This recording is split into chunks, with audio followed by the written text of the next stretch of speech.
તો અમેરિકાના વિદેશ મંત્રાલયે 75 દેશમાંથી આવતી વિઝા અરજીઓની કામગીરી સંપૂર્ણપણે અટકાવી દીધી છે।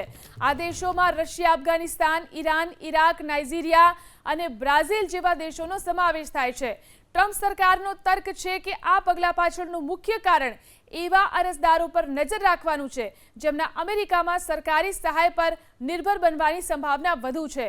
અમેરિકાના વિદેશ વિભાગ અનુસાર આ પ્રતિબંધ ત્યાં સુધી લાગુ રહેશે જ્યાં સુધી નવી સુરક્ષા પ્રક્રિયાઓ પૂર્ણ નહીં થઈ જાય। અમેરિકા પોતાની સત્તાનો ઉપયોગ એવા લોકોને અટકાવવા માટે કરશે જે અમેરિકી જનતાના ટેક્સના પૈસાનો ફાયદો ઉઠાવી કલ્યાણકારી યોજનાઓ પર નિર્ભર થઈ જાય છે। જે દેશોના નાગરિકોની એન્ટ્રી ઉપર પ્રતિબંધ લગાવવામાં આવ્યો છે તેમાં ભારતના 6 પાડોશી દેશનો પણ સમાવેશ થાય છે। આ યાદીમાં Armenia, Azerbaijan, Bangladesh, Bhutan, Myanmar, Cambodia, Kazakhstan, Kuwait, કિર્ગિસ્તાન, Lebanon, Mongolia, Nepal, Pakistan, Syria, Thailand, Uzbekistan અને યમનનો પણ સમાવેશ થાય છે।